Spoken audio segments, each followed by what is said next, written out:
Hey all, welcome to our channel. నేను మీ హరీశ్వరి Lokesh. I hope all are doing good. మీరందరూ ఎప్పుడూ సంతోషంగా ఆరోగ్యంగా ఉండాలని మనస్ఫూర్తిగా కోరుకుంటూ ఇవాల్టి వ్లాగ్ స్టార్ట్ చేసేద్దాము.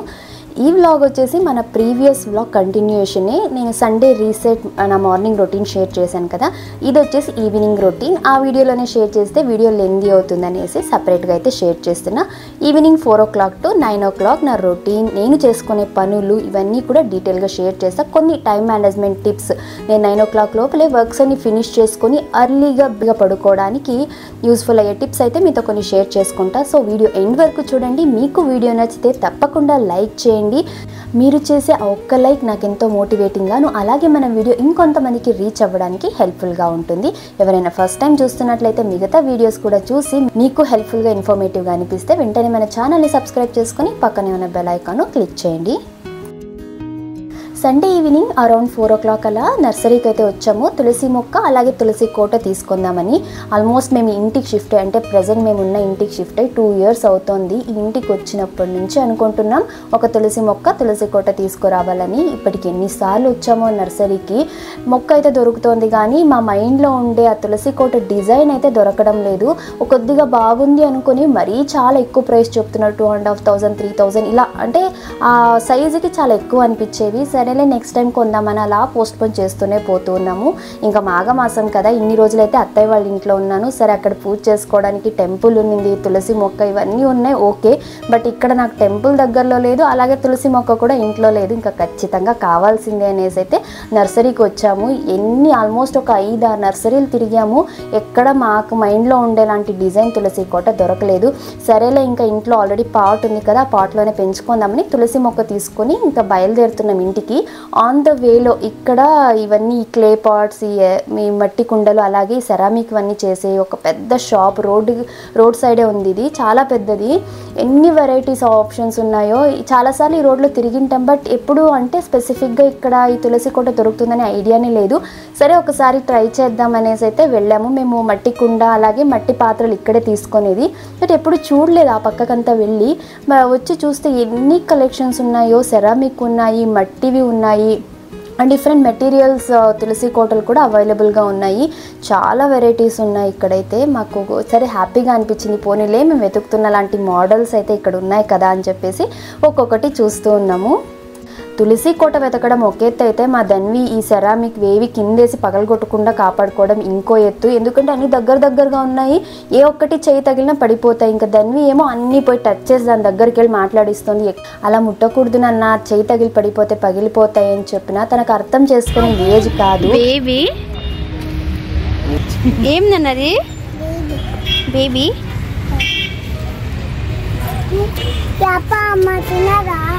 మమ్మ తిన్నారంటనా? అన్ని బొమ్మల దగ్గరికి వెళ్ళి మమ్ము తిన్నారా, బాగున్నారా, మీరు స్కూల్కి వెళ్తున్నారా, చదువుకుంటున్నారా, ఇలా ఎన్ని క్వశ్చన్స్ అడిగి మాట్లాడిస్తుందో. సరే ఫైనలీ ఇంకా మేము అనుకున్న లాంటి ఈ యాంటిక్ తులసి కోట అయితే దొరికేసింది. చాలా రోజులుగా వెతుకుతున్నాం ఈ మోడల్లో, బట్ దొరికింది. కొంచెం ప్రైస్ ఎక్కువ అయినా కూడా నచ్చింది, తీసేసుకున్నాం. ఇంకెక్కువ ఆలోచించలేదు. ఇంకా దాని తర్వాత ఇంకా కొన్ని ప్లాంట్స్ తీసుకోవాల్సి ఉండే, ఒక 2 ఫ్లవర్ ప్లాంట్స్ అలాగే మనీ ప్లాంట్ కూడా తీసుకుందామని ఇంకో నర్సరీకి వచ్చాం. దగ్గర ఒక 7 నర్సరీలు అయితే ఫైనల్గా తిరిగి మొక్కలు తులసి కోట అయితే తీసేసుకున్నాము. ఇక నర్సరీలోనే తులసి కోటకి మట్టి ఫిల్ చేయించాము, ఎందుకంటే అది ప్రాపర్గా ప్లాంటింగ్ చేస్తేనే తులసి కోట బాగా పెరుగుతుంది. దీంట్లో కొన్ని precautions, step by step filling method అయితే నేను చెప్తాను, ఎందుకంటే చదివింది నేను హార్టికల్చరే. సో దీంట్లో నాకున్న నాలెడ్జ్ మీతో అయితే షేర్ చేస్తాను. ఫస్ట్ వన్ వచ్చేసి కరెక్ట్ రైట్ పాట్ చూస్ చేసుకోవాలి. ఎప్పుడే కానీ టెర్రకోట లేకపోతే ఈ క్లే పాట్, మట్టి తులసి కోట తీసుకోలేదంటే పాట్ తీసుకుంటే మంచిది. చాలామంది సెరామిక్ డిజైన్ బాగుంటుందని తీసుకుంటారు, కానీ అది హీట్, అంటే సమ్మర్స్లో హీట్ ఎక్కువ ట్రాన్స్మిట్ అవ్వడం వల్ల మొక్క త్వరగా అంటే ఎండిపోయే ఛాన్సెస్ ఎక్కువగా ఉంటాయి. వీలైనంత వరకు మట్టి తీసుకోవడం మంచిది. అండ్ ఎప్పుడే కానీ గుడ్ డ్రైనేజ్ హోల్స్ ఉండాలి, ప్రాపర్ హోల్స్ ఉండేలాంటిది చూసి తీసుకోవాలి. నెక్స్ట్ వచ్చేసి ఇంకా మట్టి ఫిల్ చేసేకి మెయిన్ 4 layers ఉంటాయి. ఫస్ట్ అడుగున వచ్చేసి మనము గులకరాళ్ళు, చిన్న రాళ్ళు ఉంటాయి కదా, అవి వేయాలి. ఇవి వేయడం వల్ల ఏమంటే అడుగున పోయి వాటర్ లాగింగ్ అనేది ఉండదు, అంటే డ్రైనేజ్ ఇష్యూ లేకోకుండా బాగా నీళ్లు వెళ్ళిపోతాయి కిందకి. సెకండ్ లేయర్లో వచ్చేసి ఎండిపోయిన ఆకులు, ఏవైనా ఎండిపోయిన ఆకులు ఆకులు ఒక లేయర్గా వేసినట్టయితే గాలి బాగా మంచి ఏరేషన్కి గాలి బాగా ఆడడానికి హెల్ప్ఫుల్ అవుతుంది. అలాగే మాయిశ్చర్ రిటెన్షన్, మనము నీళ్ళు వేస్తాం కదా అవన్నీ కూడా బాగా పట్టి ఉంచుకుంటుంది, ఎక్కువ రోజుల వరకు తడి అనేది హోల్డ్ చేసుకుంటుంది. ఇంకా థర్డ్ లేయర్లో వచ్చేసి థిన్ లేయర్ ఆఫ్ శాండ్, మనం ఇసుక వేయాలి. ఇసుక వేయడం వల్ల కూడా ప్రాపర్గా ఏరేషన్ గాలి ఆడడానికి, అలాగే నీళ్లు ప్రాపర్గా కిందకి వెళ్ళి డ్రైనేజ్ ఇష్యూస్ రాకుండా అయితే ఉంటాయి. నెక్స్ట్ ఇంకా ఫైనల్ లేయర్లో వేయడానికి ఒక సాయిల్ మిక్స్ అనేది ప్రిపేర్ చేసుకోవాల్సి ఉంటుంది. ఎందుకంటే మంచిగా డ్రైనేజ్ ఇష్యూ రాకోకుండా మొక్క బాగా గుబురుగా పెరగడం కోసము. దీనికి ఏంటి అంటే గార్డెన్ సాయిల్ వస్తుంది, అంటే కొద్దిగా రెడ్ కలర్లో ఉండే ఎర్రమಣ್ಣి వస్తుంది కదా, అది తీసుకోవాలి. అలాగే దీంట్లోకి కంపోస్ట్, ఏ ఎరువైనా సరే, వర్మీ కంపోస్ట్ కావచ్చు, లేకపోతే కోకోపిట్ లేదా వేరే ఏ ఎరువైనా కొద్దిగా మిక్స్ చేసుకోవాలి. అలాగే ఇందులోకి కొంచెం శాండ్ కూడా వేసి ఇలా ఒక సాయిల్ మిక్స్ లాగా చేసుకొని ఇది ఫైనల్ లేయర్లో వేసి మొక్క ఏ పాట్లో అయితే, అంటే పేపర్ కవర్లో, ప్లాస్టిక్ కవర్లో ఉన్నా లేకపోతే పాట్లో ఉన్నా ఏ మట్టితో ఉందో ఆ మట్టితో సహా అలాగే మనము మొక్కని నాటేసి పైన ఇంకా ఎక్స్ట్రా అడిషనల్గా ఈ సాయిల్ ఏదైతే మిక్స్ చేసామో అది వేసేసిన తర్వాత బాగా ప్రెస్ చేయాలి. ఎంత బాగా మనం ప్రెస్ చేస్తామో అంత బాగా మొక్క డ్రైనేజ్ సిస్టమ్ అనేది ఉంటుంది. ఒకవేళ మనం సరిగ్గా ప్రెస్ చేయకపోతే నీళ్ళు వేసిన తర్వాత ఎయిర్ బబుల్స్ ఫామ్ అయిపోయి మొక్క సరిగ్గా పెరగదు.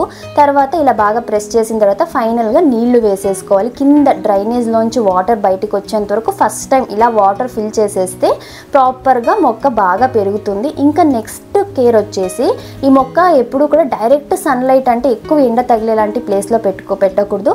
లైట్గా ఎండ తగలాలి, గాలి వెలుతురు అలాగే మంచి నీడలో, కొద్దిగా నీడ కూడా ఉండేలాంటి ప్లేస్లో పెట్టుకోవాలి.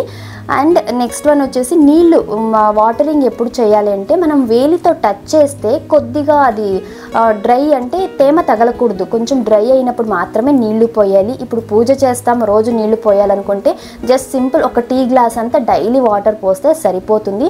టూ మచ్ వాటరింగ్ కూడా డ్రైనేజ్ ఇష్యూ వచ్చి మొక్క కుళ్ళిపోతుంది. సో ఎక్కువ వాటర్ కూడా అవాయిడ్ చేయాలి. అలాగే నెలకొకసారి ఏదో ఒక ఎరువుని కొద్దిగా టాప్ లేయర్లో వేస్తూ ఉండాలి. ఆ ఎండిపోయిన ఆకులు లేదా పూలు ఇవన్నీ ఏమైనా ఉంటే ట్రిమ్ చేస్తూ ఉండాలి. ఏమైనా పురుగులు లేదంటే వెబ్, స్పైడర్ లాంటివి ఉన్నట్లయితే నీమ్ ఆయిల్ వస్తుంది, వేప నూనె, ఇది కొంచెం వాటర్లో కలిపి స్ప్రే చేసినట్లయితే మనకు మొక్క బాగా గుబురుగా పెరుగుతుంది. ఇవి జనరల్గా తులసి మొక్క పెంచడంలో తీసుకునే కేర్. మీకు ఇంకా ఏమైనా డౌట్ ఉన్నట్లయితే కమెంట్ చేయండి, నాకు తెలిసిన ఇన్ఫర్మేషన్ మీతో షేర్ చేస్తాను. తులసి కోట అయితే దొరికింది, బట్ దాన్ని పెట్టడానికి ఒక స్టాండ్ కావాలి. ఎందుకంటే కింద పెట్టేస్తే క్లీన్ చేయడానికి అంత కష్టం, పరక తగలకూడదు కదా తులసి కోటకి. సో కొంచెం క్లీన్గా ఉండడం కోసం స్టాండ్ కావాలి అనేసి అగైన్ చాలా ప్లేసెస్ వెతికాము, ఎక్కడ దొరకలేదు. ఈవెన్ ఆన్లైన్లో కూడా సెర్చ్ చేసాము, బట్ అంత స్టడీగా క్వాలిటీగా ఉండే మెటీరియల్తో స్టాండ్ ఏది అవైలబుల్ లేదు. ఎందుకంటే తులసి కోట కొంచెం వెయిట్ ఎక్కువగా ఉంది, హెవీగా ఉండడం వల్ల కొంచెం స్ట్రాంగ్గా ఉండే స్టాండ్ అయితే బాగుంటుంది అనేసి ఇంక మా ఆయన వెళ్ళి కస్టమైజ్ చేయించి ఆ ఐరన్ తోటి ఇలా ఒక స్టాండ్ ఒకటి చేయించుకొచ్చారు. నేను అన్నాను ఆల్రెడీ చాలా లేట్ అయ్యింది, రేపు చేయించుకోవచ్చు కదా అంటే మా ఆయన వినలేదు. ఆయన ఏదైనా ఒకటి చేయాలనుకుంటే అది 100% కంప్లీట్ అయితే కానీ ఆయనకు సాటిస్ఫాక్షన్ ఉండదు. సో ఇది మా తులసి కోట స్టోరీ అయితే. ఇవన్నీ ఫినిష్ చేసుకొని ఇంటికి వచ్చేసరికి 7 o'clock అయిపోయింది. 9 o'clock లోపల డిన్నర్ ఫినిష్ చేసి క్లీనింగ్ అంతా కంప్లీట్ చేసుకొని పడుకోవడానికి వెళ్ళాలి. సో దట్ మార్నింగ్ నేను 4కి లేవగలను, లేకపోతే హైలీ ఇంపాసిబుల్, నిద్ర సరిగ్గా ఉండదు. నేను ఇంకా ఇంటికి రాగానే ఫస్ట్ రైస్కి పెట్టేశాను. ఆఫ్టర్నూన్ చేసిన ఆకుకూర పప్పు ఉంది, ఎగ్ ఫ్రై చేస్తే డిన్నర్ ఫినిష్ అయిపోతుంది అనేసి. మామూలుగా అయితే చపాతీ చేస్తాను నైట్ టైం, బట్ మార్నింగ్ నుంచి పనులు ఎక్కువగా ఉండడము, ఇల్లంతా సరదడము, బయటికి వెళ్ళి రావడం వల్ల టయర్డ్ అయ్యాను. సో ఇవాళ చపాతీ చేసే ఓపిక లేదు, రైస్ తోటే కానిచ్చేద్దామని రైస్ పెట్టేసి ఈ గ్యాప్లో మార్నింగ్ పిండికి అన్ని నానబెట్టున్నాను కదా, ఫస్ట్ గ్రైండ్ చేసేస్తున్నాను. మన ప్రీవియస్ వీడియోలో ఈ రేషియోస్ అన్నీ కూడా నేను క్లియర్గా ఇచ్చాను, ఒకసారి చెక్ చేయండి. ఇది ఇడ్లీ, దోశ, పొంగనాలు మూడింటికి ఒకటే బ్యాటర్. నేను వీక్లీ మీల్ ప్రెప్లో ఈ పిండి గురించి చెప్పినప్పుడు కొన్ని కమెంట్స్ అయితే వచ్చాయి, దీంట్లోకి అటుకులు కానీ లేకపోతే అన్నం కానీ యాడ్ చేస్తారు, అంటే కుక్డ్ రైస్ కానీ. నేను ఏమీ యాడ్ చేయను, బట్ ఇడ్లీలు సాఫ్ట్గా వస్తాయి, దోశలు మంచి కలర్ ఎలా వస్తాయంటే ఇడ్లీ రైస్ వాడడం వల్ల ఇడ్లీలు బాగా సాఫ్ట్గా వస్తాయి, మెంతులు వేయడం వల్ల దోశలు మంచి కలర్ వస్తుంది. ఈ మెంతులు, చనాదాలు, ఈ రైస్ కాంబినేషన్ ఉండడం వల్ల పొంగనాలు కూడా బయట క్రిస్పీగా లోపల సాఫ్ట్గా. సో ఈ 3 బ్రేక్ఫాస్ట్కి ఒకటే పిండి, 3 కూడా మంచి టేస్టీగా అయితే ఉంటాయి. నేను ఇది బాగా మెత్తగా గ్రైండ్ చేసిన తర్వాత, ఎస్పెషల్లీ వింటర్స్లో పిండి పొంగదు కదా, సో కొంచెం ఒక 1/2 teaspoon కన్నా తక్కువ ఉప్పు వేసి కలిపి బాగా పెట్టేస్తే మార్నింగ్ కల్లా బాగా పిండి పొంగుతుంది. పిండి ఎంత బాగా పొంగితే మనకు ఇడ్లీ కానీ దోశ కానీ అంతే టేస్టీగా ఉంటాయి. ఇంతే సింపుల్ టిప్ దీనికి. ఇక పిండి గ్రైండ్ చేశాక ఎగ్ ఫ్రై చేసి అందరం డిన్నర్ అయితే చేసేసాము. మ్యాక్సిమం 8-8:30 లోపల డిన్నర్ ఫినిష్ చేసేస్తాము. సో దట్ ఇంకా రిమైనింగ్ హాఫ్ అన్ అవర్ 45 మినిట్స్లో పాత్రలు ఏమైనా వాష్ చేసే ఉంటే వాష్ చేసి డిష్ వాషర్కి కూడా లోడ్ చేసి కిచెన్ అంతా క్లీన్ చేసేకి నాకు టైం సరిపోతుంది. ఆ తర్వాత 9 to 9:30 లోపల వీక్ బ్రషింగ్, తనకు ఫేస్ వాష్ చేపించి బాడీకి ఆయిల్ అప్లై చేసి డ్రెస్ చేంజింగ్ సరిపోతుంది. తర్వాత నా నైట్ స్కిన్ కేర్ రొటీన్కి కూడా ఆ హాఫ్ అన్ అవర్ అనేది సరిపోతుంది. 9:30 లోపల ఖచ్చితంగా బెడ్రూమ్కి అయితే వెళ్ళిపోతాము. తర్వాత ఒక 10-15 minutes night time prayers, positive affirmations, ఒక చిన్న స్టోరీ చెప్పేసి ఇంకా మ్యాక్సిమం 10 o'clock లోపలే పడుకొనేస్తాము. దాని కూడా తనకు నిద్ర రాకపోయినా కూడా అలా ఇలా చూసుకుంటూ నిద్రపోయేస్తుంది. తను ఒక్కొక్కసారి ఈవినింగ్స్ కొంచెం ఎక్కువ లేట్గా లేసిందంటే అంత ఈజీగా నిద్ర రాదు. పాపం తనకి టైం పడుకోవాలని మైండ్లో ఫిక్స్ అయిపోయింది కాబట్టి ఇంకా నిద్ర రాకపోయినా అలా బెడ్ లైట్ని చూసుకుంటూ అది తను పడుకొనేస్తుంది. ఇది ఒక యాక్చువల్గా అంటే ఒక్క రోజులో వచ్చింది కాదు, ఇది కొన్ని మంత్స్గా ఇది ప్రాక్టీస్ చేస్తూ ఈ రొటీన్ అనేది సెట్ అయింది. ఎందుకంటే పిల్లలు ఉన్నప్పుడు అర్లీగా పడుకోవడం అనేది చాలా పెద్ద టాస్క్. అందులో వాళ్ళ స్లీప్ రొటీన్ అనేది చేంజ్ అవుతూనే ఉంటుంది. మదర్స్కి ఆ స్ట్రగుల్ తెలుసు. నాకు ఇప్పటికీ ఇన్స్టాగ్రామ్లో ఎంతమంది మెసేజెస్ చేస్తారో అంటే నైట్ ఎలా అర్లీగా పడుకోవాలి, ఎలా ప్లాన్ చేయాలి అనేసి. వెరీ సూన్ నేను ధన్వి నైట్ రొటీన్ షేర్ చేస్తాను, ఈవినింగ్ టు నైట్ రొటీన్. అందులో నేను ఫాలో అయ్యే ప్రతి టిప్ మీతో అయితే షేర్ చేస్తా. సో ప్రతి మదర్కి ఖచ్చితంగా హెల్ప్ఫుల్ అవుతుంది. అట్ ద సేమ్ టైం పిల్లలకు కూడా నైట్ పీస్ఫుల్ స్లీప్ ఉంటేనే వాళ్ళు డే మొత్తం కూడా యాక్టివ్గా ఉండగలరు కదా. ఇక డిష్ వాషర్ లోడ్ చేసిన తర్వాత ఫైనల్గా కిచెన్ క్లీనింగ్. 10 days ఇంట్లో లేం కదా, పెద్దగా కిచెన్ అంతా కూడా ఏం మెస్సీగా లేదు, చాలా క్లీన్గా ఉంది. ఊరెళ్ళే ముందే అంతా క్లీన్ చేశాను కాబట్టి జస్ట్ రెగ్యులర్గా చేసే ఒక 5 minutes క్లీనింగ్ ప్రాసెస్. మామూలుగా అయితే సండేస్ నేను 30 minutes కిచెన్ క్లీనింగ్ రొటీన్ ఒకటి ఫాలో అవుతాను. ఆల్రెడీ వీడియో ఒకటి షేర్ చేశాను కదా, అందులో DIY కిచెన్ క్లీనింగ్ లిక్విడ్, అలాగే నేను క్లీన్ చేసే ప్రాసెస్ అంతా డీటెయిల్గా షేర్ చేసా. ఎవరైనా చూడకపోతే ఒకసారి చూడండి. ఇలా వీక్లీ వన్స్ మనం చేసుకోవడం వల్ల వీక్ మొత్తము మనకు జస్ట్ 5 minutesతో కిచెన్ క్లీన్ అవుతుంది. ఇలా 365 days కూడా మన కిచెన్ క్లీన్గా హైజెనిక్గా ఉంటుంది. ఎలాంటి బొద్దింకలు పురుగులు కూడా రావు. జస్ట్ ఇప్పుడు ఒక 5 minutesలో ఒకసారి ఈ లిక్విడ్ తోటి స్క్రబ్ చేసి వెట్ క్లాత్తో ఒకసారి తుడిచి డ్రై క్లాత్తో ఒకసారి తుడిచేస్తే హార్డ్లీ 5 minutes అంతే కిచెన్ క్లీన్గా ఉంటుంది. నెక్స్ట్ డే మార్నింగ్ మనము చాలా రిఫ్రెషింగ్గా ఉంటుంది డే స్టార్ట్ చేయడానికి. ఇలా జస్ట్ ఒక 5 minutes రొటీన్ని ఫాలో అయితే డైలీ. సో 7 to 9 ఈ 2 hours-లోనే నేను డిన్నర్ ప్రిపేర్ చేసి పిండి గ్రైండ్ చేసి డిన్నర్ ఫినిష్ చేసి పాత్రలు కొన్ని కడిగి డిష్ వాషర్ లోడ్ చేసి కిచెన్ అంతా కూడా క్లీన్ చేశాను. దీనికల్లా మెయిన్ ప్లానింగ్, ఒక ప్లానింగ్ అనేది ఉన్నట్లయితే ఒకదాని తర్వాత ఒకటి టైం వేస్ట్ అవ్వకుండా ఆన్ టైం అన్నీ చేసుకోగలుగుతాము. అర్లీగా మనము కిచెన్లో పనులన్నీ ఫినిష్ చేసేసుకుంటే బెడ్ టైం అనేది అర్లీగా బెడ్కి వెళ్ళొచ్చు. సో దట్ అర్లీగా లేవగలుగుతాము. ఇదే నేను రెగ్యులర్గా ఫాలో అయ్యేది. అండ్ మేజర్గా పిల్లలకే కాదు మనం కూడా స్క్రీన్ టైం అనేది ఒక 6:30-7 తర్వాత కంప్లీట్గా అవాయిడ్ చేయాలి. మొబైల్ అస్సలు చూడకూడదు. బికాజ్ ఆ లైట్ వల్ల మనకు నిద్ర సరిగ్గా రాకపోవడం ఒకటైతే, వన్స్ మన మొబైల్ ఆన్ చేసామంటే గంటల తరబడి టైం ఎలా అయిపోతుందో కూడా తెలియదు. సో దట్ మొబైల్ కానీ టీవీ కానీ అవాయిడ్ చేయడం మంచిది. ఒకవేళ టీవీ అలవాటు ఉండేవాళ్ళు బ్యాక్గ్రౌండ్లో అది పోతూ ఉంటుంది. బట్ ఒక చోట కూర్చొని చూడాలి అంటే మాత్రం మన పనులు ఖచ్చితంగా డిలే అవుతాయి. సో ఇవి నేను జనరల్గా ఫాలో అయ్యే టిప్స్ అయితే అర్లీగా నా పనులన్నీ ఫినిష్ చేసుకొని త్వరగా పడుకోవడానికి. ఇక ఇవాల్టి పేరెంటింగ్ టిప్ వచ్చేసి మన ప్రీవియస్ వీడియోలో పవిత్ర గారు కమెంట్ చేశారు. హాయ్ అక్క, మా పాపకి ఇప్పుడు 3 years ఓల్డ్. నేను కొన్ని వీడియోస్ అండ్ మీ వీడియోస్ చూసి మా పాపకి యాక్టివిటీస్ అండ్ ఫ్లాష్ కార్డ్స్ ఇలా చాలా మీ వీడియోస్ చూసి తనకి నేర్పించాను. బట్ తను లిటిల్ బిట్ స్టబ్బర్న్ లాగా తయారవుతోంది. అంటే ఇంట్లో బాగా రైమ్స్ అండ్ ఏం అడిగినా చేస్తుంది, యాక్టివ్గా ఉంటుంది. బట్ స్కూల్లో వాళ్ళ మ్యామ్ అడిగితే చెప్పలేదు. Please help me sis, any tips please. పిల్లల్లో ఈ బిహేవియర్ చాలా కామన్. దీనికి వరి అవ్వాల్సిన అవసరం అస్సలు లేదు. ఎస్పెషల్లీ 10 years లోపు పిల్లల్లో మనం ఎక్కువ అబ్జర్వ్ చేయొచ్చు.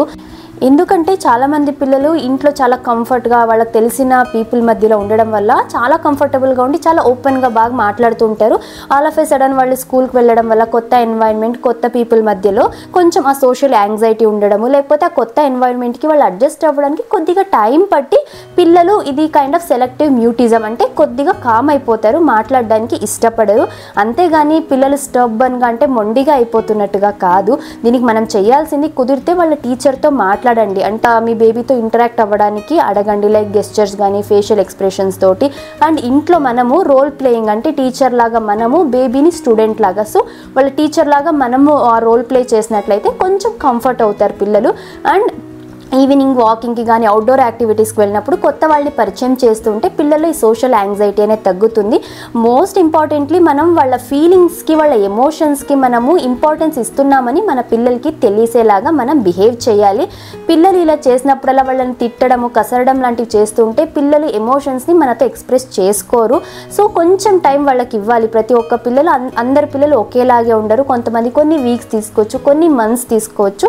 అడ్జస్ట్ అయిన తర్వాత వాళ్ళే ఓపెన్ అప్ అవుతారు. ఇంట్లో ఎలా ఉంటారో బయట కూడా అంటే స్కూల్లో కూడా అలాగే ఉంటారు. సో ఆ కొంచెం ఆ ట్రాన్సిషన్ ఫేజ్ ఆ టైం ఏదైతే ఉందో మనం పేరెంట్స్గా పేషెన్స్గా ఉండి మన పిల్లల్ని మనం అర్థం చేసుకొని ఎమోషనలీ మనం వాళ్ళకి సపోర్ట్ అండ్ కాన్ఫిడెన్స్ని ఇవ్వాలి. సో ఇది ఇవాల్టి నా ఈవినింగ్ రొటీన్ వీడియో అయితే మీ అందరికీ నచ్చింది అనుకుంటున్నాను. మీకు వీడియో నచ్చితే తప్పకుండా లైక్ చేయండి అండ్ ఇలాంటి మరిన్నో వీడియోస్ కోసం మన ఛానల్ని సబ్స్క్రైబ్ చేసుకోండి. కలుద్దాం మరొక యూస్ఫుల్ అండ్ ఇన్ఫర్మేటివ్ వీడియోతో. Thank you for watching. Have a nice day. Bye.